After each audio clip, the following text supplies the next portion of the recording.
사도신경하심으로 신앙 고백하겠습니다.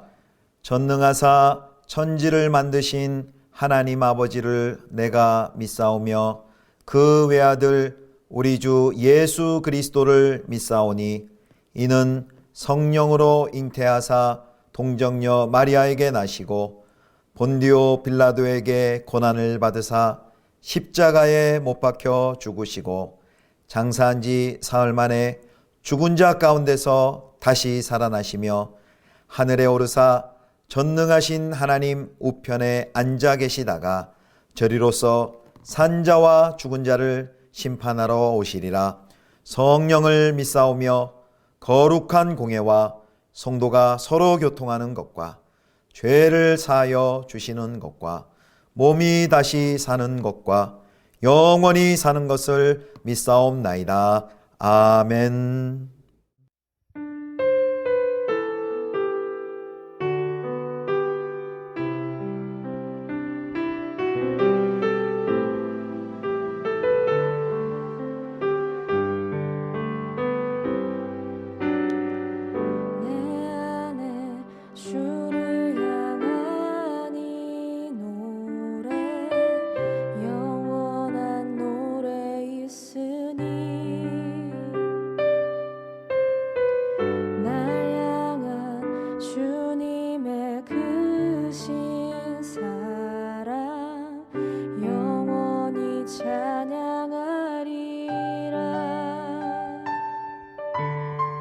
십자가 그 사랑 찬양하리.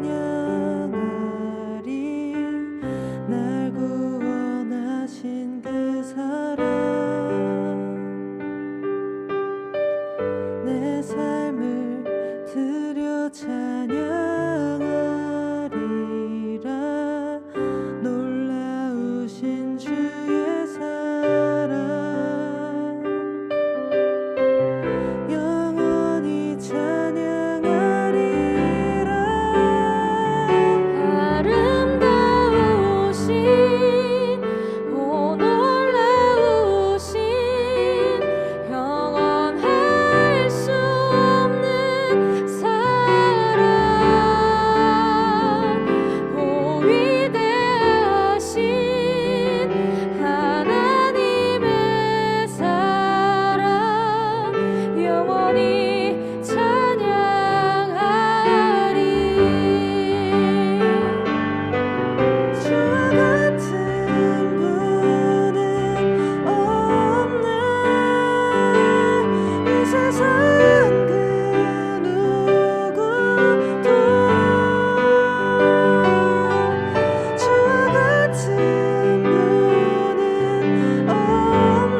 한 손이 있어 나를 어루만지기로 내가 떨었더니 그가 내 무릎과 손바닥이 땅에 닿게 일으키고 내게 이르되 큰 은총을 받은 사람 다니엘아, 내가 내게 이르는 말을 깨닫고 일어서라. 내가 내게 보내심을 받았느니라. 그가 내게 이 말을 한 후에 내가 떨며 일어서니 그가 내게 이르되 다니엘아, 두려워하지 말라. 내가 깨달으려 하여 내 하나님 앞에 스스로 겸비하게 하기로 결심하던 첫날부터 내 말이 응답받았으므로 내가 내 말로 말미암아 왔느니라. 그런데 바사 왕국의 군주가 21일 동안 나를 막았으므로 내가 거기 바사 왕국의 왕들과 함께 머물러 있더니 가장 높은 군주 중 하나인 미가엘이 와서 나를 도와주므로 이제 내가 마지막 날에 내 백성이 당할 일을 내게 깨닫게 하러 왔노라. 이는 이 환상이 오랜 후의 일임이라. 그가 이런 말로 내게 이를 때에 내가 곧 얼굴을 땅에 향하고 말문이 막혔더니 인자와 같은 이가 있어 내 입술을 만진지라. 내가 곧 입을 열어 내 앞에 서 있는 자에게 말하여 이르되, 내 주여, 이 환상으로 말미암아 근심이 내게 더함으로 내가 힘이 없어졌나이다. 내 몸에 힘이 없어졌고 호흡이 남지 아니하였사오니 내 주의 이 종이 어찌 능히 내 주와 더불어 말씀할 수 있으리까 하니, 또 사람의 모양 같은 것 하나가 나를 만지며 나를 강건하게 하여 이르되, 큰 은총을 받은 사람이여, 두려워하지 말라. 평안하라. 강건하라. 강건하라. 그가 이같이 내게 말하며 내가 곧 힘이 나서 이르되, 내 주께서 나를 강건하게 하셨사오니 말씀하옵소서. 그가 이르되, 내가 어찌하여 내게 왔는지 내가 아느냐? 이제 내가 돌아가서 바사 군주와 싸우려니와 내가 나간 후에는 헬라의 군주가 이를 것이라. 오직 내가 먼저 진리의 글에 기록된 것으로 내게 보이리라.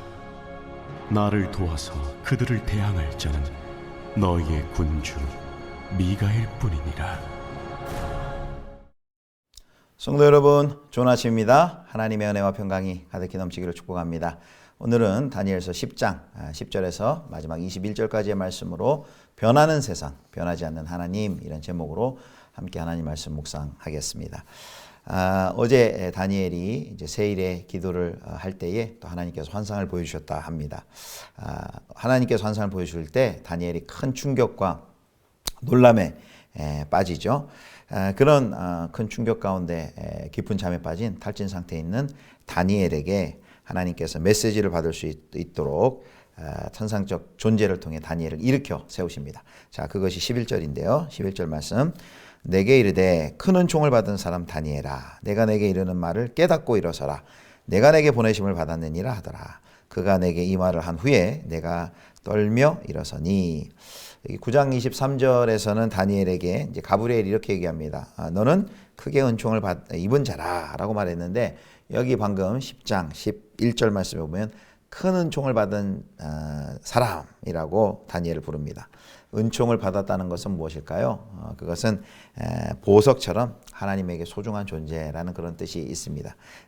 또 그렇지만 또 그것과 더불어서 이제 앞으로 일어나게 될 하나님의 구속 계획을 미리 통보받고 또 동시대 사람들에게 하나님의 구원과 심판의 때에 응답하도록 그 경각심을 일으킬 자로 하나님께서 세웠다. 그 은총을 받았다라는 뜻이 들어 있습니다. 다니엘은 하나님의 은총을 받은 자입니다. 그를 통하여 하나님의 뜻을 이제 사람들에게 증거할 자이지요. 자, 천상적 존재는 다니엘에게 그다음에 이제 두려워하지 말라라고 말하며 힘을 내도록 격려합니다. 그리고 12절에 보니까 자신이 왜 왔는지 목적을 알려줍니다. 12절. 그가 내게 이르되, 다니엘아, 두려워하지 말라. 내가 깨달으려 하여 내 하나님 앞에 스스로 겸비하게 하기로 결심하던 첫날부터 내 말이 응답받았으므로 내가 내 말로 말미암아 왔느니라. 여기 이제 내가 깨달으려 하여라는 것은 다니엘이 특별한 목적을 가지고 세일의 동안 금식하면서 절제하고 애도했음을, 기도했음을 시사해 줍니다. 그리고 또 여기 이제 12절 표현에 보면 내 말이 응답받았으므로라는 그런 표현이 있죠. 다니엘이 무엇인가 하나님께 간구했음을 우리가 알 수 있습니다. 14절에 보면은 그렇게 간구한 일이 뭔지가 나오는데요. 14절. 이제 내가 마지막 날에 내 백성이 당할 일을 내게 깨닫게 하려 왔노라. 이는 이 환상이 오랜 후에 일임이라 하더라. 아멘. 다니엘이 깨닫기 원하는 것이 무엇입니까? 마지막 날의 일이었습니다. 하나님께서는 다니엘의 금식과 탄식 안에 담긴 그 다니엘의 진정성, 그 열심을 하나님께서 인정해 주셨습니다. 그리고 다니엘이 기도하던 바로 그 첫날 하나님은 천상적 존재를 보내시기로 결정했습니다. 구약의 시대나 다니엘이 있던 구약의 시대나 오늘 우리의 시대에도 동일하게 하나님께서 이와 같이 일하십니다. 하나님께서 우리를 믿는 하나님의 백성들, 하나님을 신뢰하는 하나님의 백성들을 홀로 내버려 두지 않으시고 반드시 찾아오시며 도우시는 줄 믿으시기를 축복합니다. 하나님의 백성들은 어떤 처지에 있든지 하나님을 홀로 두지 않으시고 그와 동행하시는 하나님이십니다. 그러므로 우리가 사람을 헛되이 의지하는 것이 아니라 오직 하나님을 구하고 의지하시는 은혜가 있기를 축원합니다. 네, 다니엘의 기도가 이미 첫째 날에 하나님께 상달되었음에도 21일이 되어서야 그 전달의 책임을 맡은 천사가 도달하게 됩니다.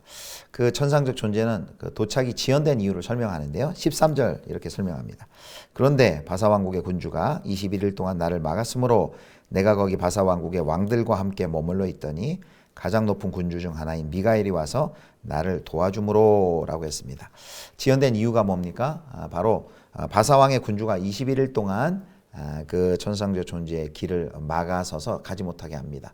근데 그를 도와준 존재가 있죠. 바로 여기 이제 미가엘이라는데 미가엘은 바로 이스라엘의 천상적인 보호자를 가리킵니다. 여기 그 바사왕의 군주라는 것은 바사왕국을 보호하고 대표하는 이제 천사장을 의미합니다. 다니엘의 존재에 따르면 다니엘의 신학에 따르면요, 지상의 사건은 그 천상의 사건을 그대로 반영을 합니다. 그래서 땅에서 일어나는 일은 하늘에서 일어나는 일과 대응이 됩니다. 이것은 우리 믿는 이들의 싸움이 결코 패배하는 싸움이 아님을 의미합니다. 왜냐하면 우리의 싸움은 바로 하늘에서 이루신 하나님의 승리의 싸움과 하나님의 승리와 대응이 되기 때문입니다. 에베소서의 말씀에 우리의 싸움은 혈과 육에 속한 것이 아니요 이 세상의 권세 잡은 자들과의 싸움이다라고 했습니다.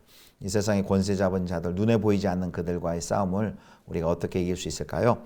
바로 우리가 주를 의지함으로 승리할 수가 있습니다. 21일 동안에 천상적 존재가 다니엘에게 오려고 할 때 방해가 있었던 것처럼 즉시 기도의 응답이 즉시 이루어지지 않는다고 낙심하지 마시기를 바랍니다. 하나님께서 그때도 일하시고 계신다는 것을 굳게 믿고 더욱 힘을 내시기를 소망합니다. 자, 이제 마지막인데요. 이제 바벨론이 망하고 이제 바사의 시대가 옵니다. 이제 마지막 15절부터 마지막 21절까지 보면 그러나 제국이 바뀌었다고 그것이 이스라엘의 백성들의 구원도 아니고 하나님의 성취도 아닙니다. 바벨론의 시대가 지나고 페르시아, 바사의 시대가 왔지만 여전히 이스라엘은 공궁한 가운데 형편에 놓여 있었습니다. 또 페르시아의 시대가 끝나고 그리스, 헬라의 시대가 와도 하나님의 백성들에게 희망이 되는 것은 아닙니다. 자, 10장 20절 말씀 보겠습니다.